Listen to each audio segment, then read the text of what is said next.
দেখছেন বাংলাদেশ নিয়ে ভারতবর্ষ নিয়ে একটা বাক বিতণ্ডা সোশ্যাল মিডিয়ায় চলছে, একেবারে সরকারি মহল পর্যন্ত সেটা পৌঁছে যাচ্ছে, সরকারি মহল থেকে বাক্য বিনিময় চলছে।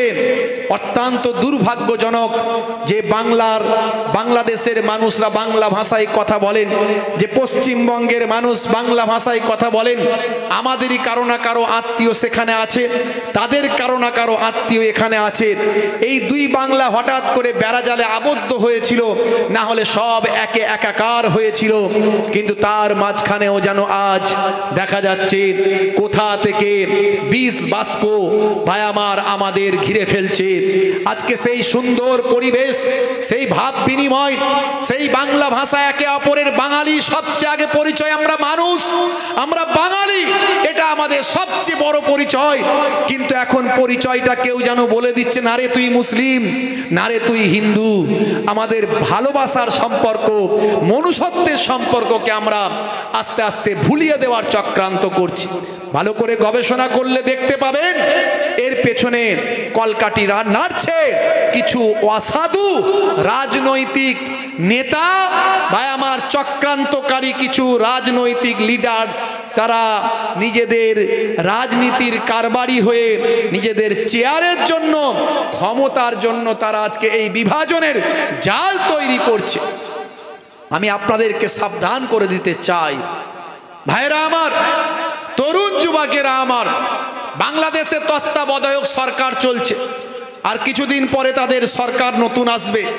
তারা সেখানে একটা যদি সিচুয়েশন তৈরি করতে পারে যাতে করে যারা আছে তারা ক্ষমতায় থাকবে বা ভোট পাবে, তাহলে তাদেরকে কি করতে হবে?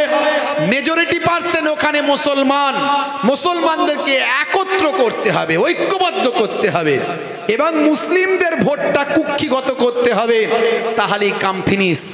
ঠিক তার উল্টোটা এখানে পশ্চিমবঙ্গ বা ভারতবর্ষের মেজরিটি পার্সেন্ট মানুষ হিন্দু ভাই, হিন্দু ভাইদেরকে আমাদের একত্রিত করতে হবে।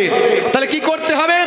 দেখো বাংলাদেশে সব শেষ হয়ে গেল, সংখ্যালঘুরা সব শেষ হয়ে গেল বাংলাদেশে, এই হলো সেই হলো ওই হলো, নানা রকমের কথাবার্তা। আসল যদি ইতিহাস যদি জানা হয়, দেখবেন সব ঠিকঠাক আছে, কিছু নাই, কিছু গন্ডগোল নাই।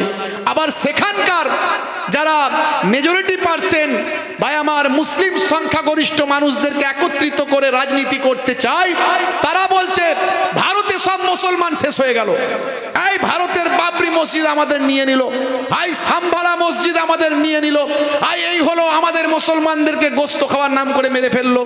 আরে ভারতের ব্যাপারটা ভারত বুঝে নেবে, বাংলাদেশের ব্যাপারটা বাংলাদেশ বুঝে নেবে। সব জায়গায় আমরা বুঝতে পারি ভারতে মুসলমান আছে, বাংলাদেশে হিন্দু ভাইরা আছে, তারা তাদের একে অপরের সঙ্গে মিল মহব্বত ভালোবাসায় তারা বেড়ে উঠেছে, তাদের নিজস্ব সুখ দুঃখের কথা তারা বলতে পারে। এই নিয়ে আমরা দুই দেশের মধ্যে কিছু মানুষ বিভাজন করছে, আসল তার পেছনে কিন্তু রাজনীতি। সামনে এখানে 2026-এ বিধানসভার ভোট, আর ওখানে অল্প দিন পরেই ভোট। ভাইরা আমার, নিশ্চয়ই কিছু গন্ডগোল ঘটছে, সেটা যারা করছে কোনো মুসলমান বাংলাদেশে অন্যায় কাজ করেনি, কোনো হিন্দু ভাই ভারতবর্ষে অন্যায় কাজ করেনি, করছে একটা কুচক্রী একটা দল, তারা নিজেদের স্বার্থের জন্য করছে, হোক সেটা বাংলাদেশে কিংবা হোক সেটা ইন্ডিয়ায়। এটা আমরা বুঝতে পারছি না, আমাদেরকে বুঝতে দেওয়া হচ্ছে না। এর মাঝখানে ভালো করে লক্ষ্য করে দেখবেন মূল্যবৃদ্ধি বেড়ে যাচ্ছে, চাকরি হারা হয়ে যাচ্ছে, সমস্ত কিছু মানুষ ভাই আমার অসহায় হয়ে পড়ছে। এই যে আদানি আম্বানি থেকে শুরু করে সকলের হাতে অর্থনৈতিক পরিকাঠামো সব চলে যাচ্ছে, সাধারণ মানুষ গরিব থেকে আরো গরিব হচ্ছে, এইগুলো আমাদেরকে ভুলিয়ে দেওয়া হচ্ছে এই সব কিছুর আড়ালে। ভাইরা আমার, আমি তরুণ যুবকদের আমি সজাগ করতে চাই যে আমার পশ্চিমবঙ্গ আলহামদুলিল্লাহ অনেক ভালো, অনেক শান্ত, অনেক এখানকার আইন শৃঙ্খলা অনেক উন্নত। আমরা যেন কখনো কোনো কোনো কোনো ভাই আমার প্রলোভনে কোনো চক্রান্তের শিকার না হই, আমাদেরকে সজাগ থাকতে হবে। প্রশাসন সরকারের প্রতি আমাদের আস্থা স্থাপন করতে হবে, কারণ এটাই আমাদের দায়িত্ব কর্তব্য। একটা কথা মনে রাখতে হবে, সংখ্যালঘু ভাই যে যেখানেই থাকুন না কেন, দেশের বিদেশের যে দেশেরই থাকুক না কেন, তারা সংখ্যাগুরুদের সঙ্গে কখনো ঝগড়া মারপিটে যায় না। তার কারণ তারা জানে আমরা সংখ্যালঘু, সেটা বাংলাদেশে হোক আর পশ্চিমবঙ্গ বা ইন্ডিয়াতে হোক না কেন। কিন্তু তাদেরকে নিয়ে খেলা খেলে কিছু চক্রান্তকারী মানুষ, সেই চক্রান্ত থেকে আমাদেরকে সজাগ থাকতে হবে। আখেরি জামানা, আমাদের ঈমান বাঁচানো বড্ড দায়। মুসলমান আমরা মসজিদ, আমাদের এই মসজিদ চলে গেল ওই মসজিদ চলে গেল করছি, নিশ্চয় সেটা আমাদের আঘাত লাগবে। কোনো মসজিদের উপর আঘাত আসলে, হিন্দু ভাইদের কোনো মন্দিরে আঘাত আসলে, খ্রিস্টান ভাইদের কোনো গির্জায় আঘাত আসলে, প্রত্যেক ধর্মপ্রাণ মানুষের আঘাত লাগবে। কিন্তু সবচেয়ে আগে আমাদের ভাবা উচিত, আমার ঘরের যে মসজিদটায়, সেই মসজিদটায় আমি নামাজ পড়তে যাই তো যাই। আমি জুম্মার দিনে গেলে 2 রাকাত পড়ি আর তাড়াতাড়ি পালিয়ে যায়। কথা ঠিক না ভুল? বেশিরভাগ মানুষ 70% 60% মানুষ ঠিকঠাক জুম্মার নামাজটাও পুরোপুরি আদায় করে না, সুন্নত নামাজগুলো ঠিকভাবে কমপ্লিট করে না, 2 রাকাত না পড়লে নয়, পড়ে পালিয়ে যায়। মুসলমান আমরা রাসূলের সুন্নত তারিকা আমাদের মধ্যে কতটা আছে ভাবুন। মুখে নবী নবী নবী করছি, নবীর তারিকা নবীর সুন্নত আমাদের মধ্যে কতটা আছে? ভাইরা আমার, আখেরি জামানা অনেক ফিতনা ফাসাদ আসবে, আমাদের ঈমানকে বাঁচিয়ে চলতে হবে। এই বার্তা আমি আপনাদের মাঝখানে দিতে চাই। হে তরুণ যুবকেরা, হে আমার বন্ধুরা, হে আমার মুরব্বিয়ানেরা, শুনে রেখে দিন বাবা, জেনে রেখে দেন। আল্লাহ বললেন, বান্দারে তোরা আমার হয়ে যা, আমি আল্লাহ তোদের হয়ে যাব। মাল্লাহুল মাওলা ফালাহুল কুল, বান্দা যখন আল্লাহর হয়ে যায়, কুল মাখলুকাত তার গোলাম হয়ে যায়। মান কানা লিল্লাহি কানা আল্লাহু লাহু, যে বান্দা আল্লাহর হয়ে যায়, স্বয়ং আল্লাহ তার হয়ে যান। হে তরুণ যুবকেরা, হে আমার বন্ধুরা, হে আমার মুরব্বিয়ানেরা, শুনে রেখে দিন বাবা, আমার আপনার নবী, দয়ার নবী পৃথিবীর মানুষকে বললেন, হে মানুষেরা, মরতে তোমাদের হবে, তো মৃত্যুর জন্য কতটা প্রস্তুত হয়েছ? তুমি মার্কেটে যাবে, তুমি কলকাতা যাবে, তুমি ব্যাঙ্গালোর যাবে, তুমি চেন্নাই যাবে, তুমি দিল্লি বোম্বাই যাবে, যাওয়ার জন্য তোমাকে একটু প্রস্তুতি নিতে হয়। তোমার শেষ ঘর, আখিরাতের ঘর, সেটা হলো কবর। সে কবরে যাওয়ার আগে বান্দা তুমি কতটা প্রস্তুতি নিয়েছ?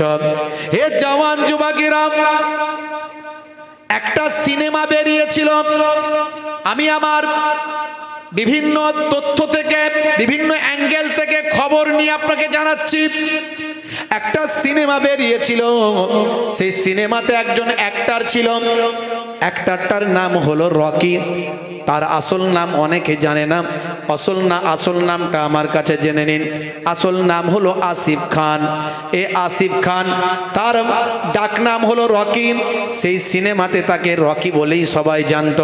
ভাই আমার ভীষণ পপুলার হয়েছিল, অনেক সিনেমা অ্যাক্টিং করেছিল মিস্টার রকি। একদিন সেই রকি ভাই আমার অভিনয় করার জন্য, ভাই আমার অ্যাক্টিং করার জন্য বাড়ি থেকে, বাংলো থেকে বেরিয়েছেন, গাড়িতে চাপবেন।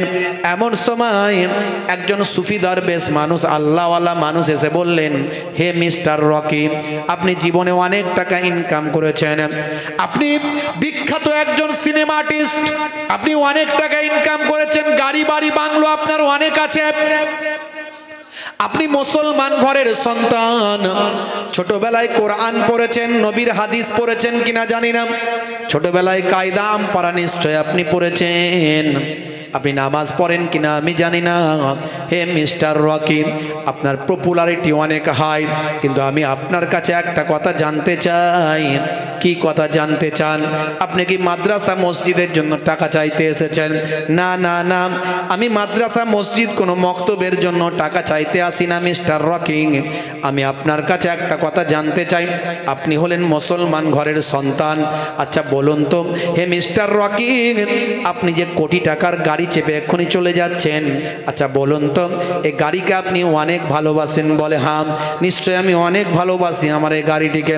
আচ্ছা বলুন তো হে মিস্টার রকিং, কবরে গাড়ি যাবে না দাঁড়িয়ে যাবে? কবরে গাড়ি যাবে না দাঁড়িয়ে যাবে? মিস্টার রকি সে সময় বলেছিলেন কবরে গাড়ি কি আর যায়, দাঁড়িয়ে যাবে।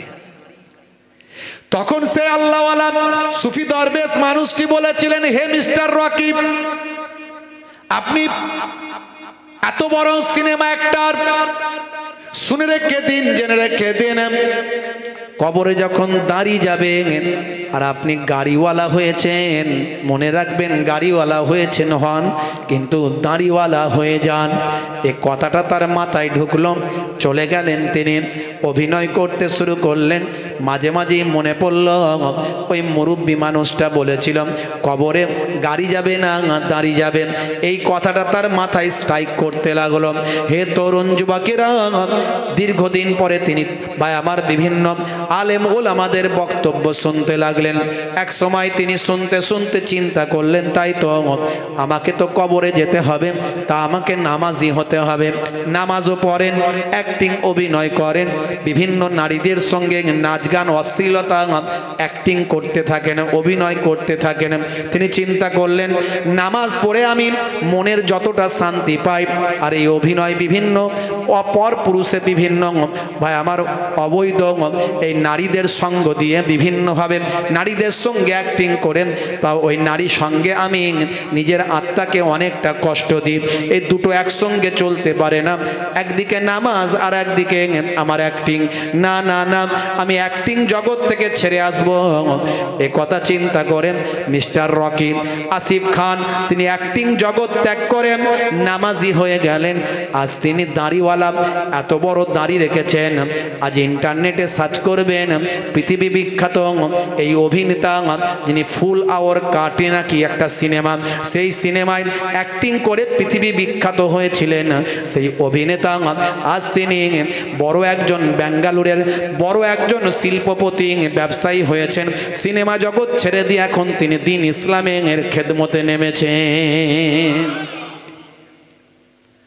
বলতে চাই মুসলমান, ক্যাসিয়াস ক্লের নাম শুনেছেন, টাইসনের নাম শুনেছেন, গ্যারি মিলারের নাম শুনেছেন, হ্যানুম্যানের নাম শুনেছেন, মাইকেল জ্যাকসনের নাম শুনেছেন। এরা পৃথিবীতে অনেক টাকা ধন দৌলতের মালিক ছিল।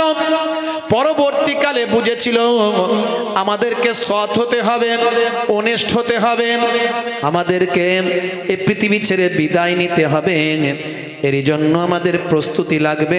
হে তরুণ যুবকেরা, অনেক পড়াশোনা করেছিল, অনেক পড়াশোনা করে দয়ার নবী তারা শিষ্য হয়েছিল। হে মুসলমান, হে জওয়ান যুবকেরা, আপনি অতি সহজে মুসলমান। ক্যাসিয়াস ক্লে অনেক কষ্ট করে মুসলমান, টাইসন অনেক কষ্ট করে মুসলমান, গ্যারি মিলার, জেনিফার এরা অনেক কষ্ট করে মুসলমান। আপনি বাই চান্স মুসলমান, আর তারা হলেন বাই চয়েস মুসলমান। তারা অনেক বেশি বেশি ইসলামকে প্রাধান্য দিয়েছেন, অনেক বেশি বেশি নামাজ পড়েছেন, অনেক বেশি বেশি রাসূলের সুন্নতটা আদা করেছেন। হে তরুণ যুবকেরা, আল্লাহর নবী বললেন মৃত্যু যখন তোমার হবে, মৃত্যুর জন্য তৈরি হয়ে যাও, মৃত্যুর জন্য প্রস্তুত নাও। প্রস্তুতি নিতে গেলে কি করতে হবে?